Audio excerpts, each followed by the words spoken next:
I think I better let it go. 'Cause it looks like another love TKO. Oh yeah, I think I better let her go. Oh yeah, 'cause it looks like another love. Womack and Womack were married couple Linda Womack and Cecil Womack. They started as a songwriting partnership and then moved into recording and releasing their own music. They had a career that spanned from 1983 to 2004.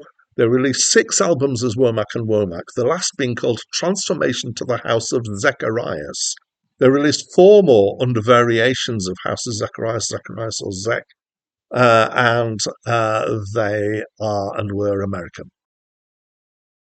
Hi, my name's Dan. So this was the debut album by Womack and Womack. It's my first encounter with this album, but I have come across them before as they've had songs in the charts and at a time that I paid attention to. It's played on the radio. And I've come across 1 or 2 of the songs that are on this album. So Acclaimed Music describes this as soul. Wikipedia describes this as R&B. I would say it's a blend of, a fairly typically 80s blend of soul, pop and rock. And it reminds me of, in terms of production and sound, of a couple of things. So Tina Turner's Private Dancer album, and also some of the Michael Jackson stuff that was emerging around that sort of time has this kind of feel to it, I would say. It's good. It's not too slushy, and that's the thing that I tend to sometimes find with 80s soul. It doesn't feel like it's completely devoid of any feeling at all. It is very radio friendly though, so it's produced and it's done in such a way that it's maybe not the deepest thing ever, but it's reasonably enjoyable. The first track, Love Wars, might be my favourite, and it may be the rockiest. Maybe there's a correlation between those two things.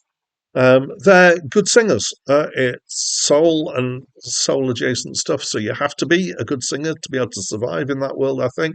It's not the sort of musical world where you could get your Mark Knopfler who mumbles away and does a good job of it. You have to be able to hit your notes and do some good singing.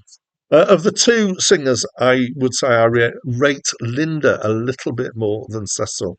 But not by much. I thought that his singing was fine. I thought that her singing was veering past fine into distinctly enjoyable. So the songs are generally about love and life. Again, nothing surprising here. The big hit, as far as I understand, from this album was TKO, and the line is, "It's just another love TKO," and TKO stands for technical knockout. So it's kind of using a metaphor of love as a boxing bout, I guess. Unusually for this kind of music, the songs are predominantly written by the singers here. So a lot of the other people in this sort of area, they'd be doing songs written by other people or written specifically for them to use. There are a few additional songwriting credits here for other people.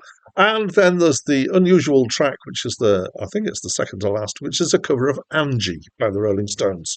And I have to say, I think I prefer the Womack and Womack version to the Rolling Stones version. Some people might think that I'm an absolute idiot for saying that, but maybe I'm an absolute idiot. I've never really been convinced that Angie works for the Rolling Stones because they're trying to do slushy, and that's not where their forte is. Anyway, moving back to this album, it's a quite enjoyable album. So, reasonably okay. I'd love to know what you think of this album, so please do share your thoughts by leaving me a comment in the comments box. And that's it from me for now.